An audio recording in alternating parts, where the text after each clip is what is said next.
네, 보신 것처럼 지역 대학들의 등록금 동결이 10년 넘게 계속되고 있습니다. 이게 학부모나 학생들에겐 좋은 소식인데 대학 입장에선 어려움을 가중시키고 있는 상황인데요. 좀 더 자세한 상황을 알아보겠습니다. 유진환 기자 나와 있습니다.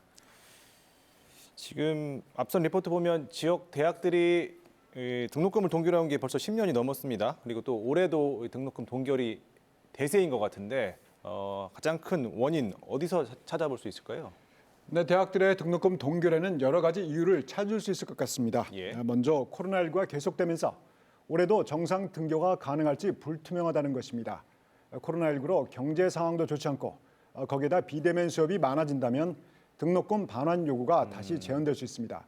하지만 지역 대학들이 등록금을 동결하는 가장 실질적인 이유로 국가장학금 대상에서 제외될 수 있다는 부담을 꼽았습니다.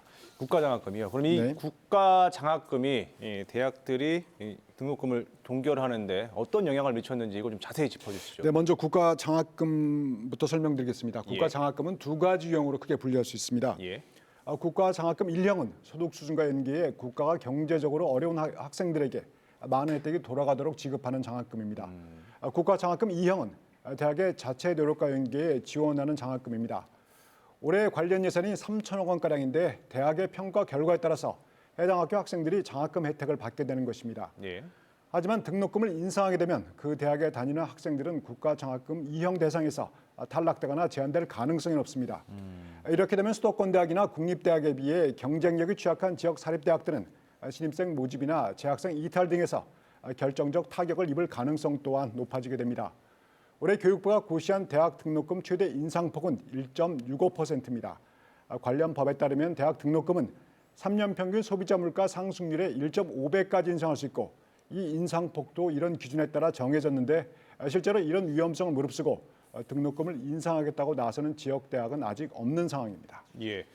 사실 이 등록금이 오르지 않으면 학부모나 학생 입장에서는 좋은데 이게 또 지역 사립대 입장에서는 자율성을 악화시킬 수 있다라는 지적도 나오고 있는데 이건 어떻게 봐야 될까요? 네, 우선 그 지역 사립대학들의 가장 큰 수입은 등록금입니다. 예. 지역 사립대학들의 수입 상황 한번 보시겠습니다. 2018년과 2020년에 지역 사립대학들의 수입 현황을 분석한 것입니다. 보시면 지역 사립대 수입이 2018년 9천억 원대에서 2020년에는 8천억 원대로 줄어든 것을 볼 수 있습니다. 예. 전체 수입이 50% 이상을 차지하고 있는 등록금 수입도 5,100억 원 선에서 4,900억 원 선으로 줄었습니다. 반면에 정부 보조 지원은 1,900억 원대에서 2,100억 원대로 늘었습니다. 표면적으로 보면 전체 수입은 줄고 등록금 수입도 줄었지만 정부 보조금으로 이 부분을 채우고 있다고 할 수 있습니다. 10년 넘게 등록금이 동결되고 전체 정원 감소 등 여러 요인이 작용해서 이런 지역 사립대학들의 수입 감소로 이어진 것인데 물가 상승 등을 고려한다면 실질 수입 감소는 더 크다고 할 수 있습니다. 그러다 보니 대학의 투자 여력이 감소하고 정부의 지원에 더 의존하게 돼 일각에서 대학들의 자율성과 자생력이 약화되고 있다. 이런 지적이 나오고 있는 것입니다. 예.